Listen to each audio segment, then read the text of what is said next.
Industries, where she was responsible for FDA and USDA compliance. I request each and everyone present here to give a small applause and ask her to please join us on stage and deliver the presentation.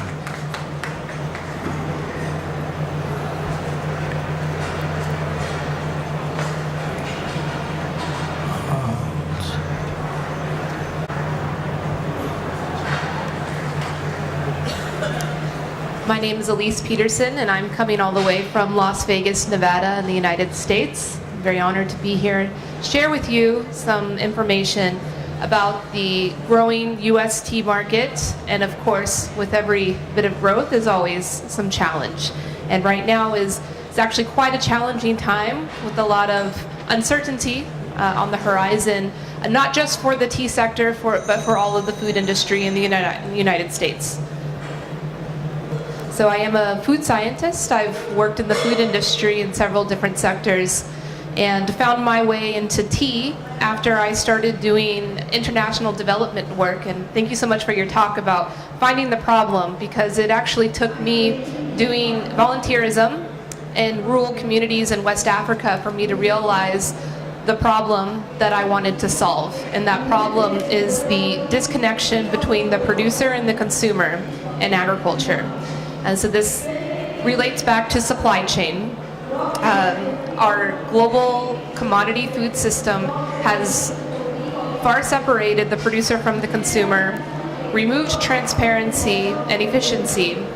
And what I'm trying to do in my business now, Tealet, with my big vision, is to bring transparency to the global food supply chain by offering an online marketplace. This is a B2B wholesale marketplace where wholesale food buyers, and right now tea buyers, connect directly with small tea producers around the world, while my company handles all of the logistics, payments, and of course regulatory compliance, which can be a big challenge, especially for small farmers in rural communities. Many times cannot even speak English or don't even know how to navigate the U.S. food safety compliance system. So just a little background on the tea market in the United States.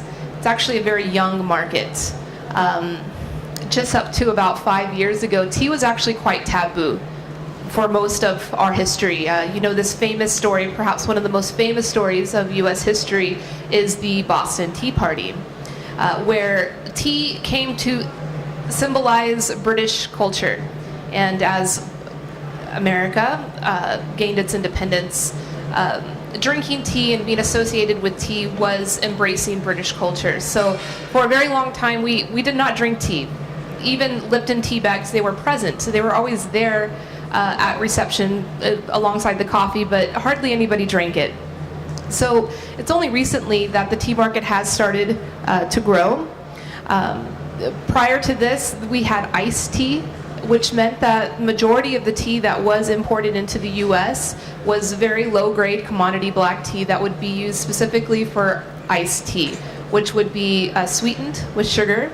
And now, I don't know what exactly accounts for this growth, but in my opinion, I believe it's this younger generation of people that are traveling abroad to study and are being exposed to different tea cultures around the world, from China, Taiwan, Japan, even in India.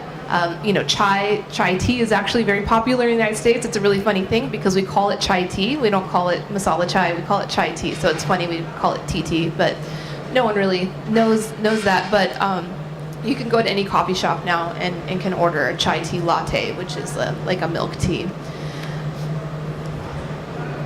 So with this growth, there's really not an established culture going into the growing market.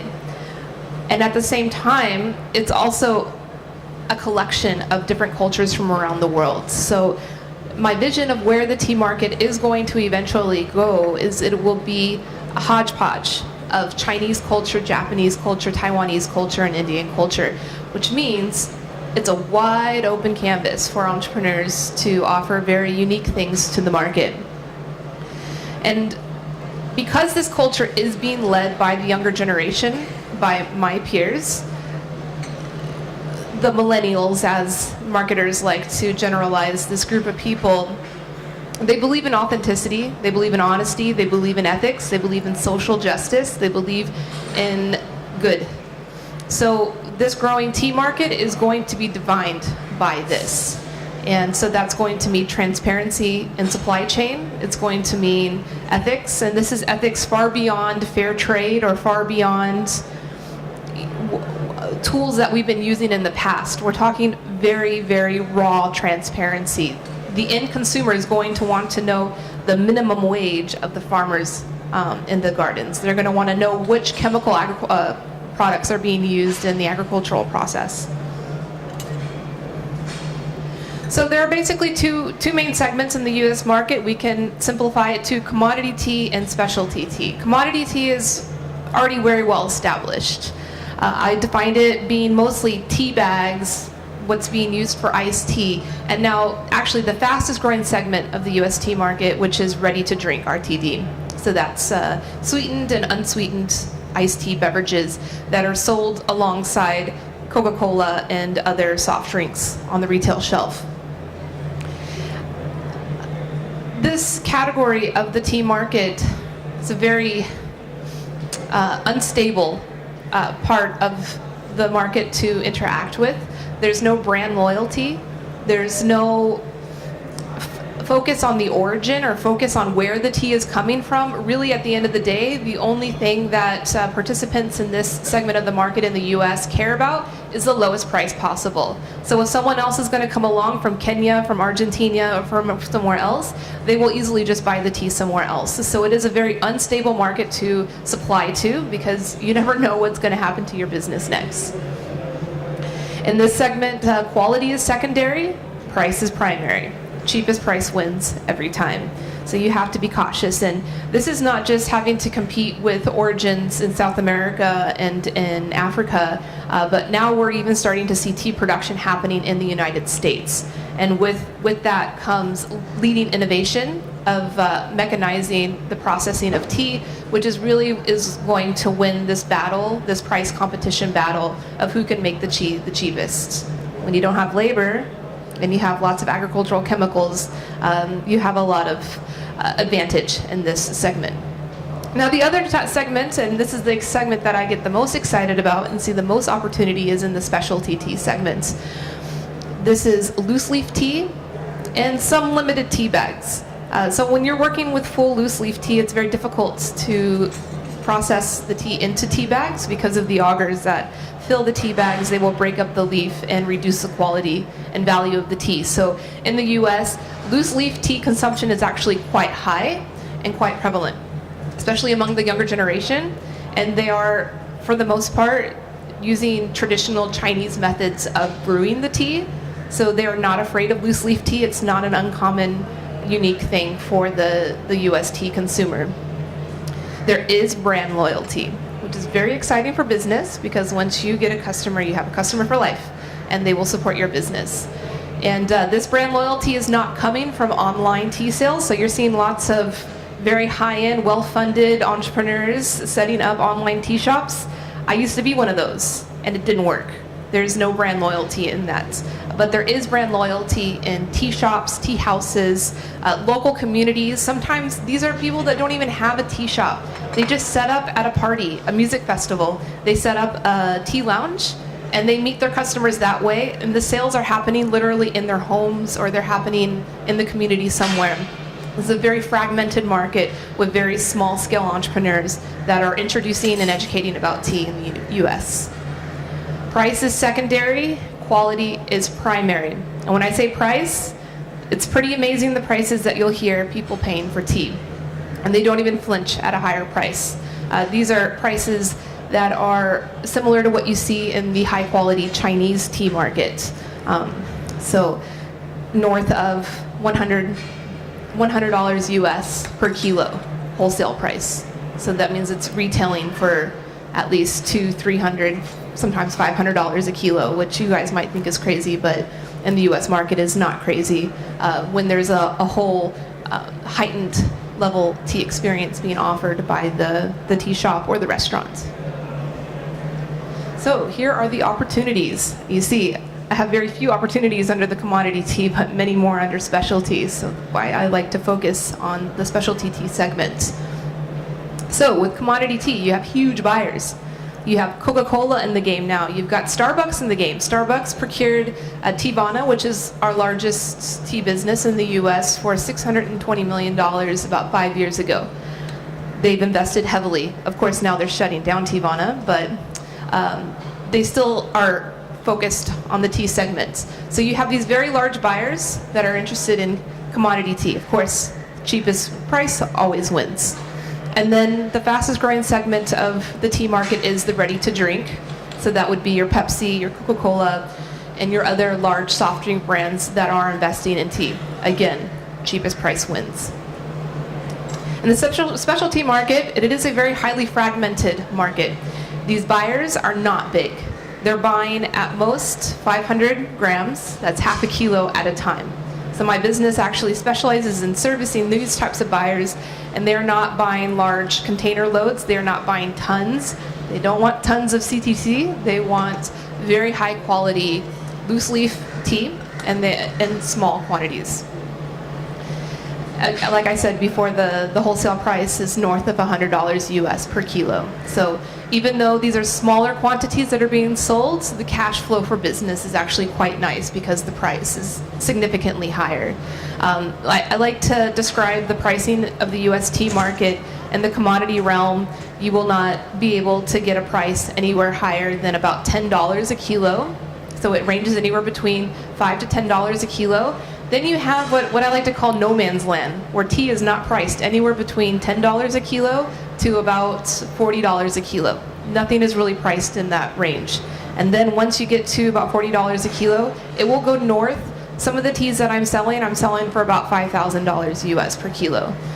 Really specialty teas made with lots of great care. So if you're a tea producer, that's where you want to be. But to get into that realm, the quality must be very high. Must be. In specialty tea, there is an awareness and appreciation of origin and what we use in the market as terroir. And this is the same term used in the specialty wine market, where fine bottles of wine are selling for a very high price. There's value in knowing where the tea is coming from. The terroir, that's a French term that describes basically the environment. So the weather, the elevation, the cultivars that are being planted, and it even comes down to the community around the tea. How are the people treating the environment? How are the people treating their own business and treating themselves? Because all of these energies, or in China, how they like to describe it, the qi, all of these things influence the final quality of the tea. And this segment of the market is very open and inclusive of trying new things. So there is no loyalty to one origin or another. There's actually a lot of opportunity to introduce new origins. So if you're a tea producer somewhere here in India that is not from one of the very well-known origins, it's actually not that much of a problem.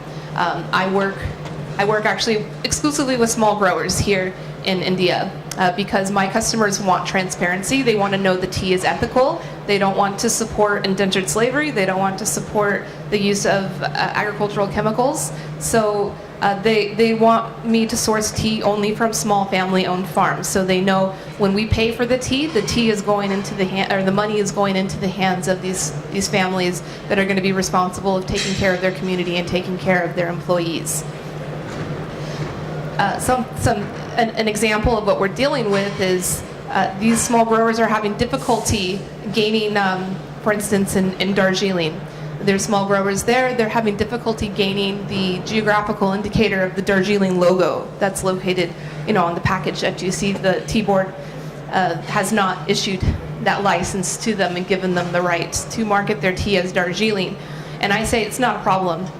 In the US market, it's not a problem. If the tea is good, the buyer will appreciate it, and they will pay an even higher price than the famous estates of Darjeeling as long as the tea is good. So the challenge is low price in commodity, it's a dead end. And there's no brand loyalty. So as soon as someone with the lower price comes along, they're going to move to that other supplier. They're not dedicated to you. You can try to get contracts, but if the contract is up, they're just going to move on to another supplier that's going to offer them a more attractive price. And of course, there's large companies that are shutting down. So Starbucks, for instance, they're shutting down Teavana. I know some producers that have contracts with Teavana. They were very happy. They had a very comfortable agreement of just supplying all of their tea to Teavana, but now Teavana's gone and they've lost that buyer. So it's a very unstable segment of the market to be in. The challenge with specialty is that these are very fragmented buyers. They're buying in very small quantities, and so you have to manage all of these relationships with all these small buyers, and it's a lot to handle. You have to be able to speak English. You have to be very tech savvy to keep up with all of them. And really, that's the value that my business brings to these small growers, is that I handle all of that communication management with these small buyers, fulfilling all of these small orders, and of course, taking care of the payments. So payments is a very difficult thing. A lot of these buyers want to be able to use credit card and buying these teas. They don't want to pay ahead of time for the tea. They want to wait until they're ready to order the tea, and they want the tea in the US already. These are small businesses that are running on very small budgets, and they need the tea to be shipped to them very quickly. So it's very difficult to manage business directly with these small buyers. And these buyers are educated. Like I said, you can get a good price from these guys, but you're not going to be able to market a very fancy labeled tea with a fancy name on it, because these buyers are used to buying very good quality tea from China and Taiwan and Japan. So the quality in the cup, when they taste it, if it doesn't match the quality, they're not going to buy it. And they're not going to buy it because of some fair trade label or some organic label. They're going to buy it because of the quality that's in the cup. Relationships and trust are key. So this takes time to develop these relationships, develop these networks, to gain the loyalty of these buyers. And this here, the biggest challenge of all of them. This is the new FDA regulation. It was passed just a few years back. They're giving some time for different sized businesses to get into compliance. I highly recommend, if you want to do any type of export business with the US, you write this down, take a picture of it, and Google search it, because this will become your biggest nightmare in the next few years. It is the most stringent regulation to ever be passed by the FDA in the past 70 years. It's totally going to change the game of how the food industry in the US works. In my opinion, it's regulation that was directly lobbied and written by big food corporation to protect their business and reduce the potential of competition from small food producers. But my passion is to empower small food producers to overcome this. And I have the advantage of having had experience working with FDA compliance, so now we're trying to get small food producers, and in this case small tea producers, to be compliant. There are these 5 elements of the regulation. Preventative controls, that's essentially good manufacturing practices and hazard analysis, critical control point. If it's a large food manufacturer, these things are very easy to get, but if you're a small food manufacturer, especially here in India, rural factories, they're not nearly anywhere compliant with US standard of food safety regulation. So there will be a lot of retrofitting that has to happen. And international suppliers that want to export to the US will have to have the same level of compliance of this food safety standard as even US food factories. And how are they going to regulate that? The FDA does not have the bandwidth to send some inspector to come check out all these food factories everywhere. So what they're doing is they're employing, through enhanced partnerships, third-party audits. So yet another audit that we will all have to pay for them to come and inspect the place. So this audit, the certification of this audit, will have to be presented at customs of import into the US, along with the already required FDA prior notification. And basically saying that the supplier of this food product has both GMP programs and HACCP programs. So for a small tea producer, this is a huge challenge. But the compliance date for this regulation is not until 2019. So there is a few years, but a few years goes fast. So now it would be a good time to start researching these things and making sure that you're in compliance, because who is actually going to regulate this is not the FDA, it's going to be the customs officer. Customs officer does not know anything about food. They don't care about food. They just know their job. I need to have this, I need to have that, I need to have that. If I don't have these things, it gets turned back. So your exports to the US will be turned back. And it's interesting. When I first was researching this regulation, the Indian government did release a statement, an official statement of how to deal with this. And their resolution was, okay, we'll just end exports to US. It just seems ridiculous to make that statement because the U.S. market is such a growing, vast opportunity, for Indian food producers.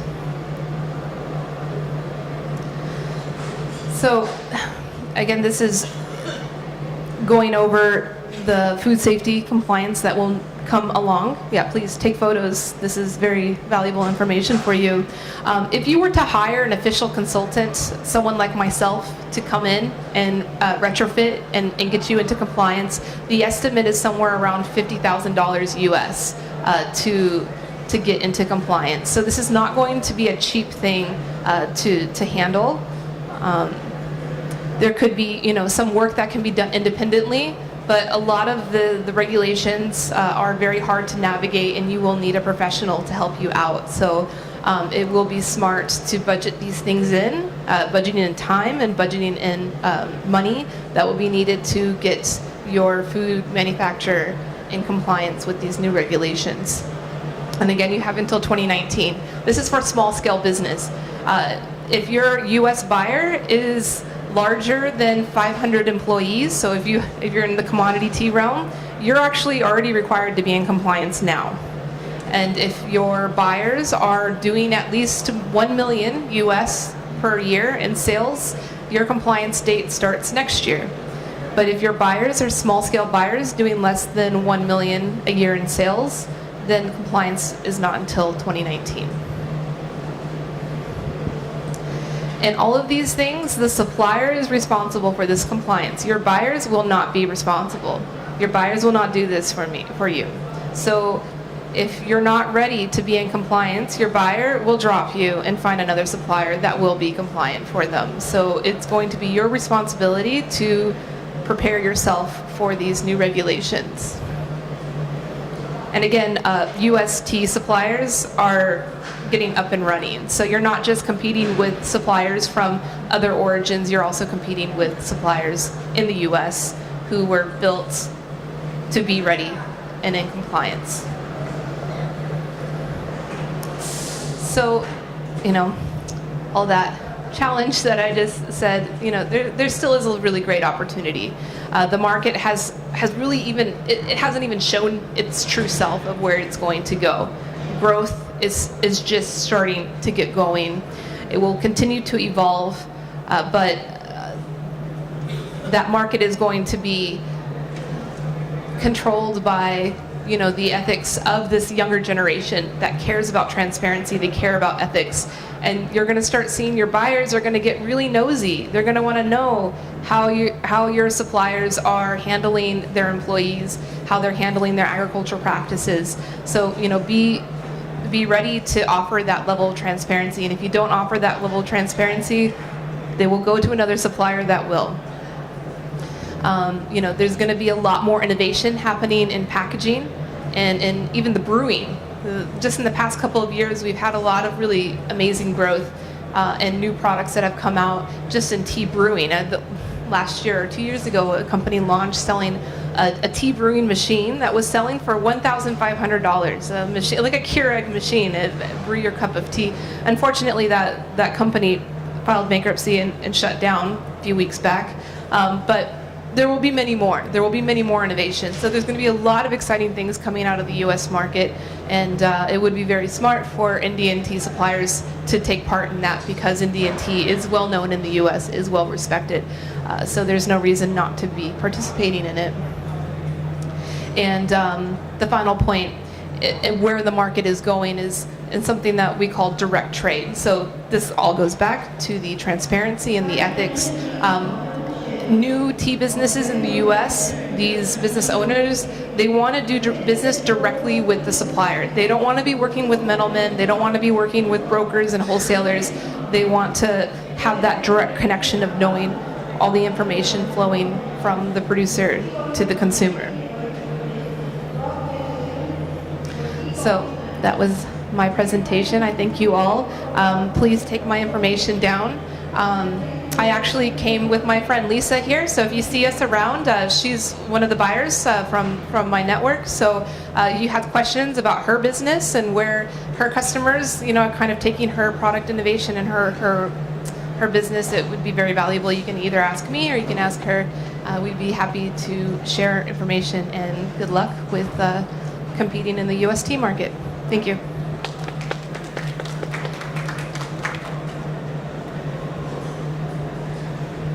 Thank you, Elyse Petersen, ma'am, for giving us your precious time. Please, we request you to be on stage. I'll ask Akanksha Kapadia to felicitate ma'am for her presence and sharing the information with us.